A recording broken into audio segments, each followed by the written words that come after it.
Hello guys, welcome to everybody in my video class. प्यारे बच्चों, प्यारे साथियों, आज की इस वीडियो क्लास में जो टॉपिक रहेगा वो फिगर्स ऑफ स्पीच अलंकार।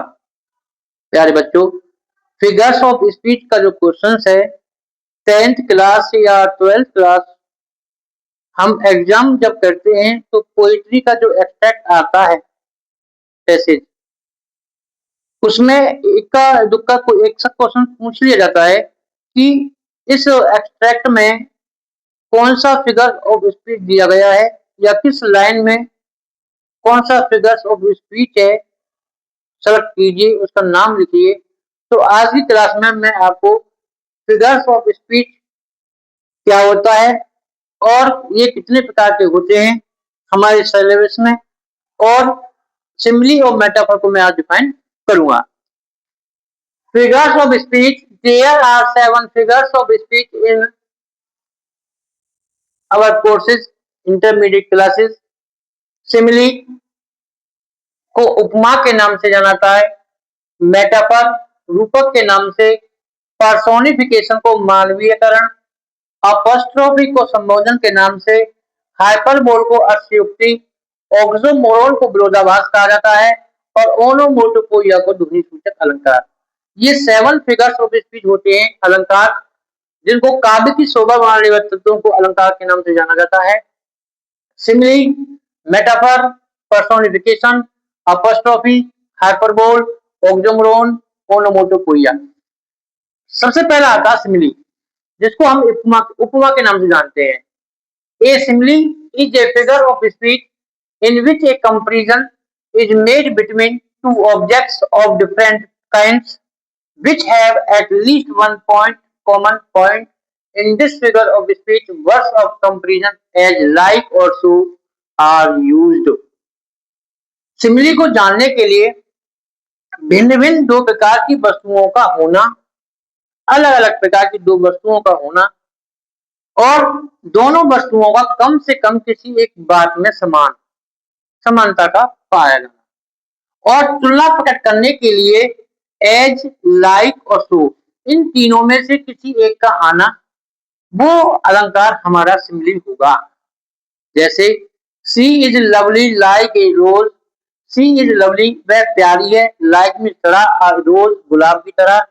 तो अलग अलग प्रकार की वस्तुओं की तुलना हो रही है और तुलना प्रकट करने के लिए लाइक का प्रयोग किया गया सेंटेंस में, तो ये हमारा सिमिली हो जाएगा। She is as, firm as, तो एज का आना ये सिमिली अलंकार है। O my love is like a red roses, ये हमारा सिमिली हो गया। I wander lonely as a cloud, बादलों की तरह भटकना इधर उधर, तो ये सिमिली हो गया।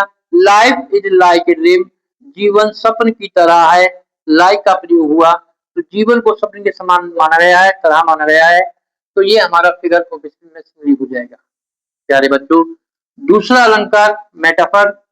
ए मेटाफर इज एम्प्लाइड सिमिली, ये एक सिमिली की तरह होता है, लेकिन टू थिंग्स आर कंपेयर्ड, दो वस्तुओं की तुलना होती है, but words of comparison are not used, लेकिन तुलना करने के लिए इसमें शब्दों का प्रयोग नहीं होता, यानी एज, लाइक और सो का प्रयोग मेटाफर में नहीं होता। आइडेंटिफिकेशन के रूप में a metaphor is an implied simile. Life is dream, जीवन स्वप्न है, यहाँ जीवन को स्वप्न माना गया है, और यहाँ लाइफ इज लाइक ड्रीम, जीवन स्वप्न के समान है, तरह है, तो यहाँ लाइफ को ड्रीम मान लिया गया। ये मेटाफर सिमिली की अपेक्षा अधिक प्रभावपूर्ण होता है और सिमिली में मेटाफर से अधिक शब्द होते हैं, ये इनका आइडेंटिफिकेशन और डिफरेंट होता है। The camel is the ship of desert, ऊंट को रेगिस्तान का जहाज माना गया है। The camel is the ship of desert, ऊंट रेगिस्तान का जहाज है, तो यहाँ पर ये अधिक प्रभावशाली है, कैमल को डेजर्ट ऑफ शिप माना गया है। ही इज द स्टार, वह स्टार है ऑफ द फैमिली, परिवार का। तो मेटाफर सिमिली से अधिक प्रभावशाली होगा, प्रभावपूर्ण होगा, और सिमिली में मेटाफर से अधिक शब्द होंगे। सिमिली को उपमा के नाम से जाना जाता है और मेटाफर को रूपक के नाम से जाना जाता है, और इसमें सिमिली में तुलना प्रकट करने के लिए एज, लाइक और सो शब्दों का प्रयोग किया जाता है। मेटाफर में कंपेयर करने के लिए एज, लाइक और सो शब्दों का प्रयोग नहीं होता। उसमें वस्तु को मान लिया जाता है। जैसे लाइफ इज ड्रीम, जीवन सपन है। The camel is the ship of desert, ऊंट रेगिस्तान का जहाज है। लेकिन सिमली में दोनों का समानता के लिए एज, लाइक और सो, इनमें से किसी एक शब्द का होना वो सिमली होता है। तो प्यारे बच्चों, प्यारे साथियों, आज की इस क्लास में फिगर्स ऑफ स्पीच में सिमली और मेटाफर को डिफाइन किया गया है। नेक्स्ट वीडियो क्लासेस में फिगर्स ऑफ स्पीच से connected next figures of speech को पढ़ाया जाएगा। सभी को thank you, have a nice day.